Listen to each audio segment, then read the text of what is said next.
Welcome to Tomorrow's World. James Hilton's 1933 novel Lost Horizon describes a mythical Himalayan valley known as Shangri-La. The people who live there age very slowly and live to very great ages. They are also described as living in harmony without strife and conflict. The name Shangri-La has since become synonymous with paradise, and places of rest and recreation such as hotel resorts have been named after it. Peace, harmony, and long life have been sought for by man from earliest times. But somehow these elude us. Why? Is true peace and harmony possible? And what about long life? If so, why has man failed to achieve these things? John Lennon imagined such a place in the lines of this famous song.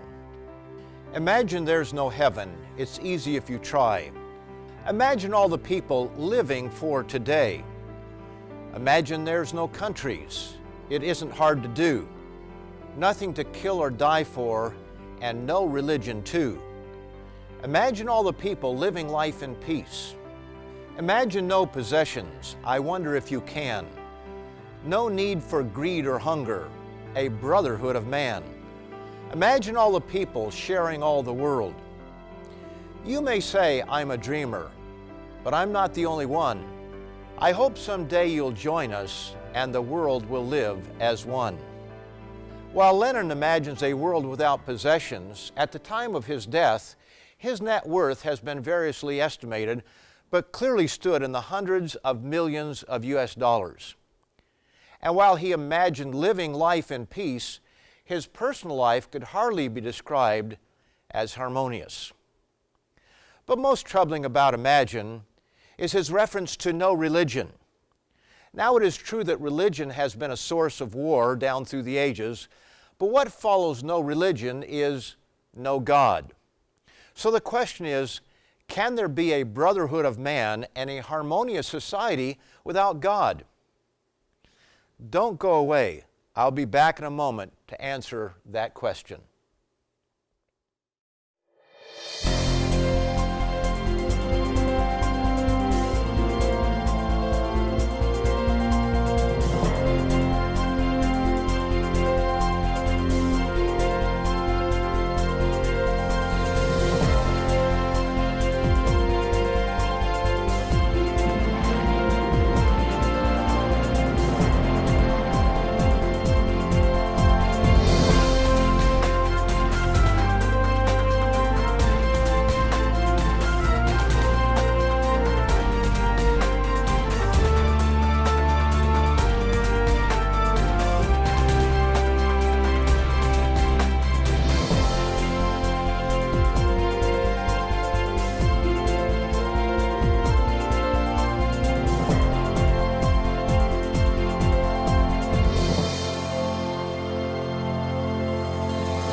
Welcome again to Tomorrow's World.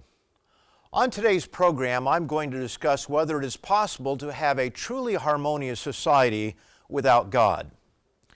The notion that there can be peace and harmony apart from a supreme moral authority began to take hold several centuries ago among Western intellectuals.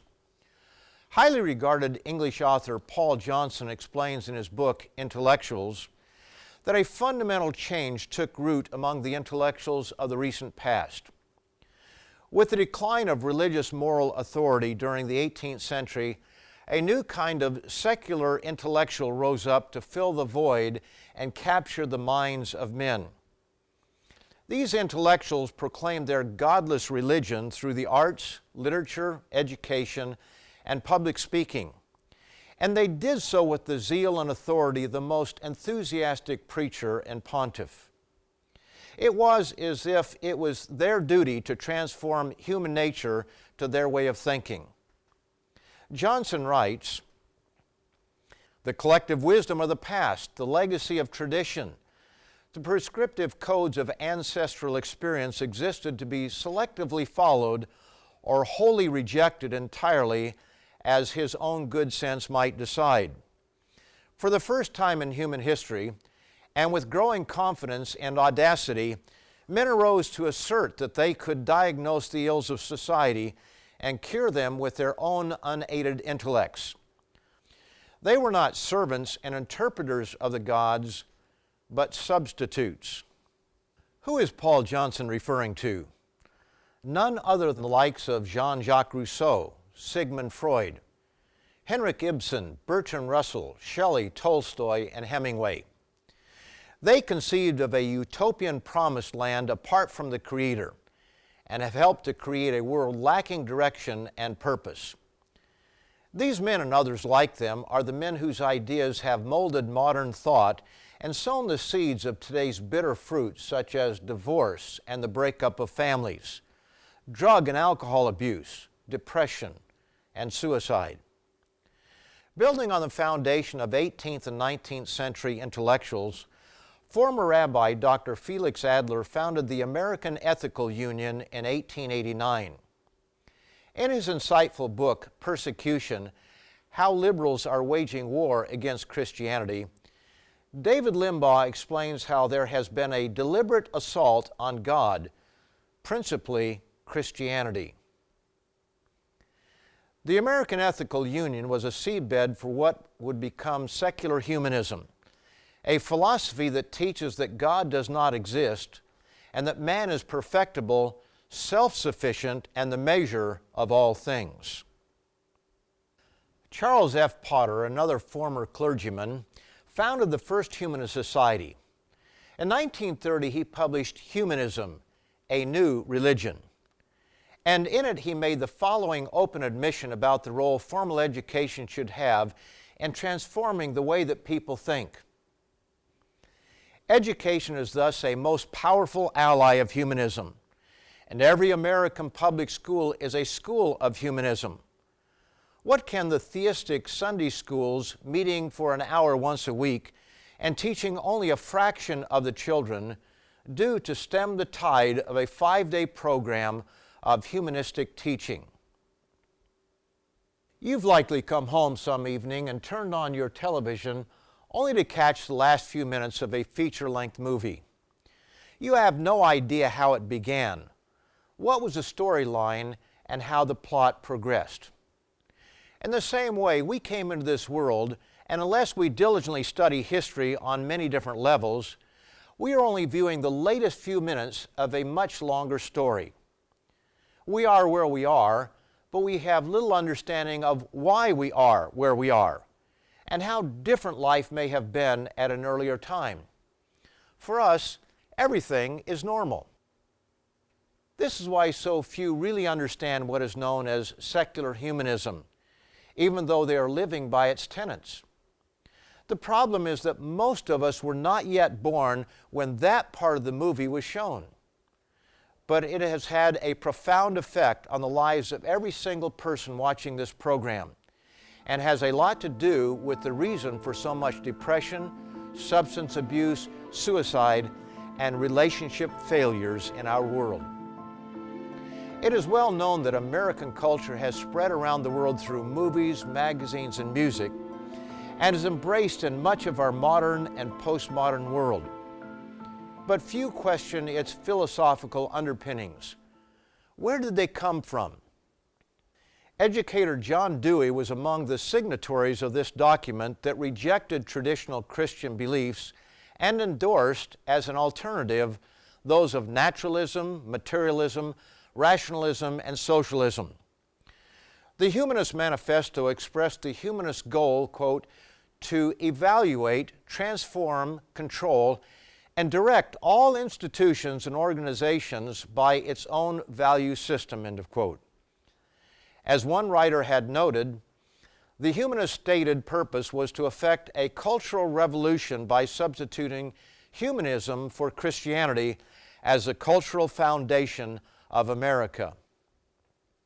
Whether it was through the efforts of organized humanists, or whether humanism was merely a symptom of 18th and 19th century thought coming of age in the 20th century, is something that could be debated.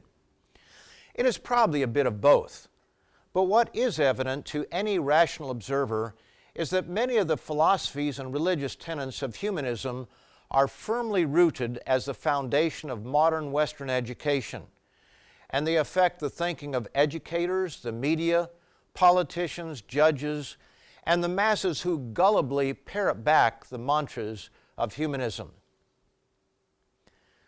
John Dewey's books were practically mandatory reading in teacher training colleges, making humanism the mainstream philosophy of public education. Humanism, not posing as a traditional religion, could enforce its own values under the guise of neutrality and without much scrutiny. Its precepts have come to inform the entire public school curriculum. For at least the last half-century, Western children have been bottle-fed by the milk of humanist philosophy, not realizing it for what it is. It comes in the guise of neutrality. It masquerades as being objective, fair, and unbiased. Yet it is biased in favor of unchristian values. It paints religion as all the things it tries not to be seen as. We must now ask, what have been the results, and what are its fruits? A biblical proverb tells us, like a flitting sparrow, like a flying swallow, so a curse without cause shall not alight. Yes, there is a cause for every effect, and any truly honest and objective observer has to admit that too many of today's relationships between men and women are cursed. Something is terribly wrong with our way of life. Love connections, marriages made in heaven, and soulmates are crashing all around us at an alarming rate. So much so that it all seems so normal. Hong Kong, for example, has a 41% divorce rate and is only slightly behind the United States and Korea. China's divorce rate is climbing at an alarming rate, as it too drinks in of the philosophy of humanism. God's warning to everyone is, do not be deceived. God is not mocked. For whatever a man sows, that he will also reap. For he who sows to his flesh will of the flesh reap corruption. But he who sows to the Spirit will of the Spirit reap everlasting life. The problem with modern relationships is that we are reaping exactly what we have sown. We are sowing bad seeds that were genetically designed by intellectuals of the 18th and 19th centuries and the secular humanists of the 20th century. And we are now reaping the crop that those seeds naturally produce. We don't like the crop, but we refuse to recognize the cause of that diseased crop. Those who refuse to accept that there is a higher standard than the human mind are blinded to the fact that you can't defy the author of marriage in building lasting relationships and expect them to succeed. The intellectuals of the last 3 centuries have cast aside revealed knowledge. In their hatred of their Maker's ways, they have suppressed the truth and constructed human culture to their own liking. They have attempted to free mankind from what they viewed as sexual restraint and repression. They have rewritten the roles of men and women. Ironically, in the name of science, they have ignored their own vaunted principles by refusing to evaluate the evidence and see that their experiment has failed. According to the Humanist Manifesto, knowledge of the world is derived by observation, experimentation, and rational analysis. Humanists find that science is the best method for determining this knowledge, as well as solving problems and developing beneficial technologies. We also recognize the value of new departures in thought, the arts, and inner experience, each subject to analysis by critical intelligence. How long must they observe failure, evaluate failure, and experience failure to realize their foundation is flawed, that it has failed? This suppression of truth and the resultant failure of human reason, as it exalts itself against God, was foretold millennia ago in the pages of the Bible. For the wrath of God is revealed from heaven against all ungodliness and unrighteousness of men, who suppress the truth and unrighteousness, because what may be known of God is manifest in them, for God has shown it to them. If you would like to discover more about how this topic impacts your life, visit us online at www.lcgcanada.org to read our featured literature free of charge.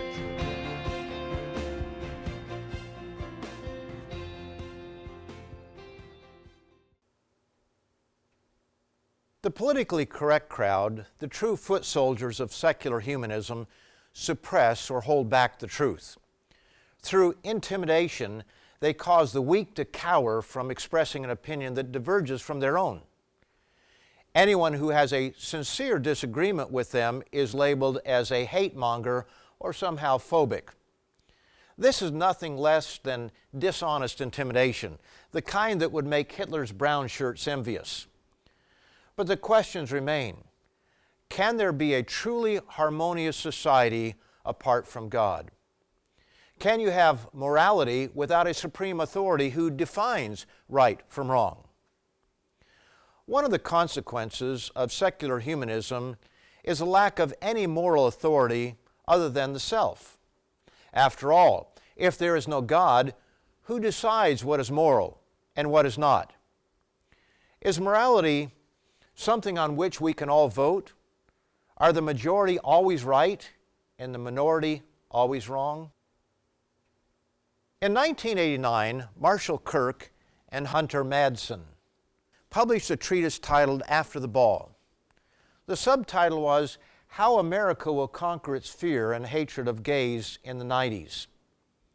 In it, they laid out a well-conceived plan on how to sell the idea of homosexuality to the American public, and if to America, to the world. What is surprising is how strongly they condemn what is known as the homosexual lifestyle. Oh, and while we're at it, we, the authors, are every bit as guilty of a lot of the nastiness we describe as our other gays.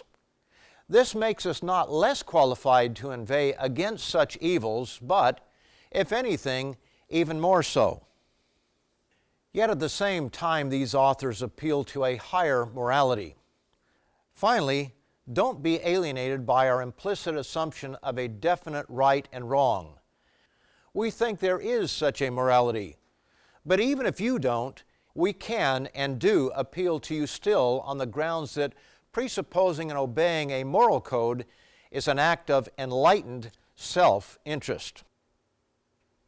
And then they quote the French philosopher Voltaire, "If there were no God, it would be necessary to invent him." The point being, there has to be a code of conduct whereby man may conduct his affairs. Problems arise that lead to disaster when everyone does what is right in his own eyes. This is the overriding lesson of the biblical book of Judges. After describing one of the most bloody and worst times in Israel's history, the book ends with this simple statement: "In those days there was no king in Israel. Every man did that which is right in his own eyes." Left to man, who decides what is right and what is wrong?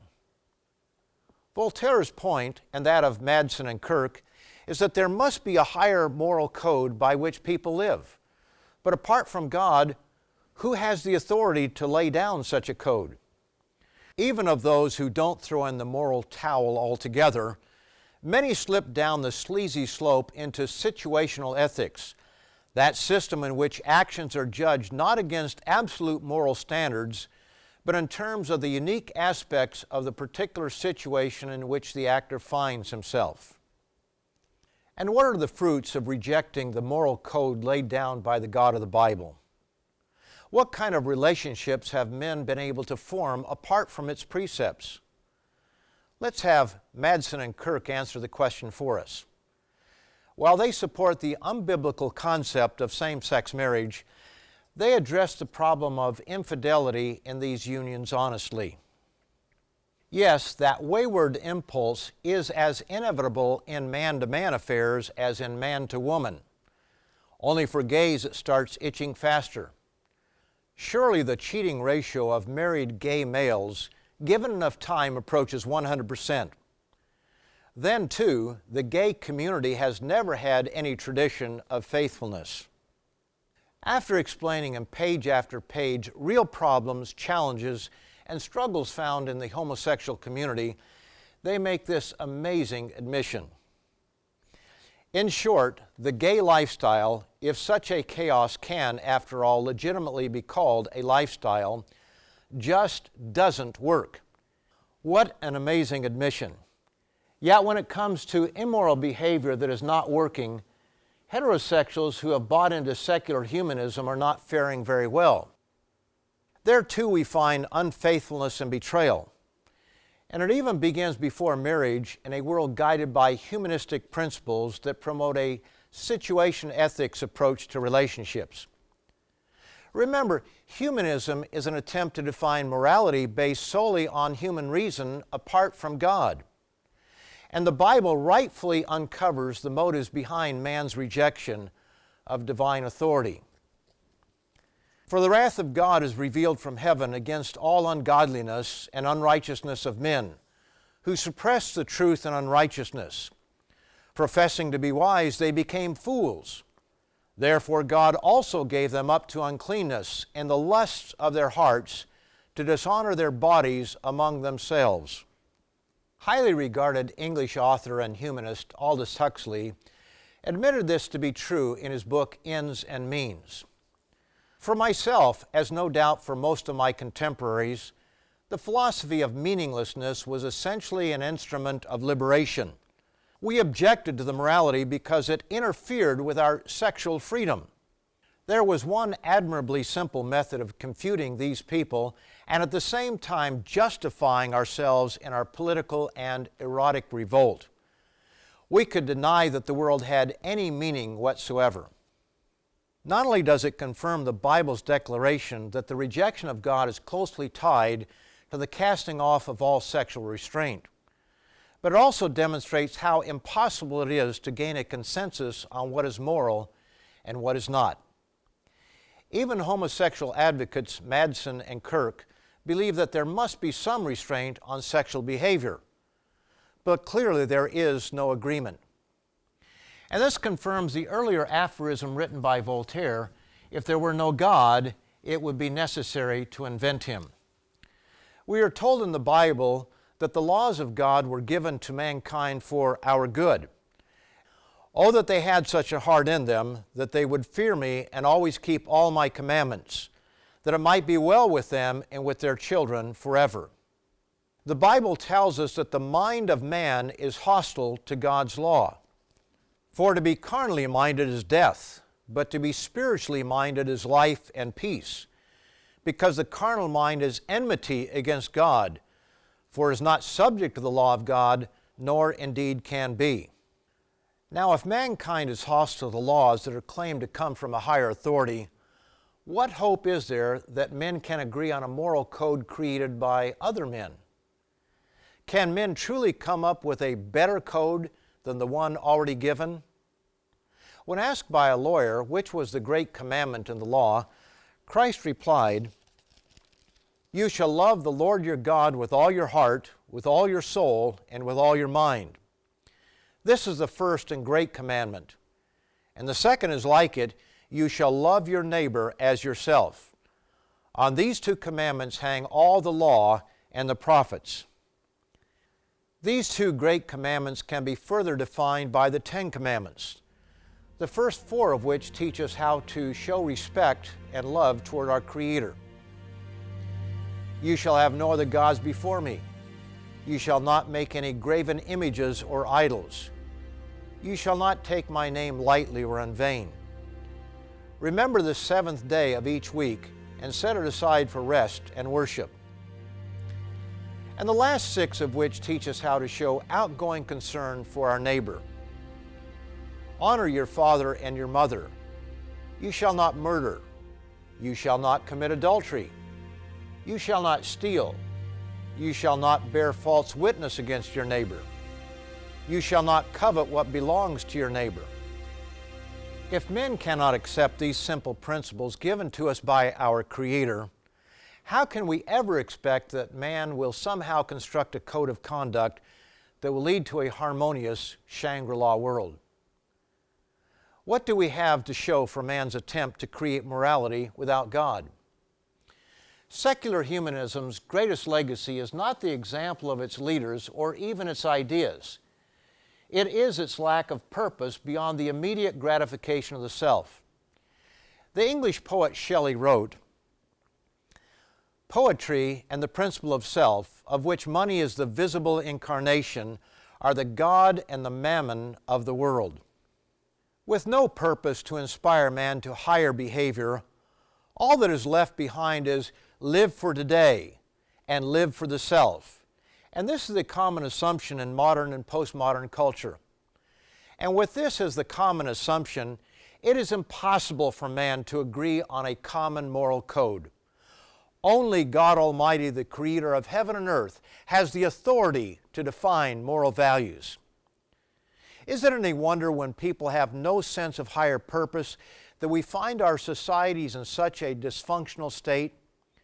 Is it any wonder why we see so much divorce, greed, selfish behavior, rudeness, and crassness in our present culture? To learn more about God's great moral code that He gave us for our good, check out our website that will be shown momentarily. And be sure to come back next week at this same time and this same station to learn more about God and His glorious kingdom in tomorrow's world. If you would like to discover more about how this topic impacts your life, visit us online at www.lcgcanada.org to read our featured literature free of charge.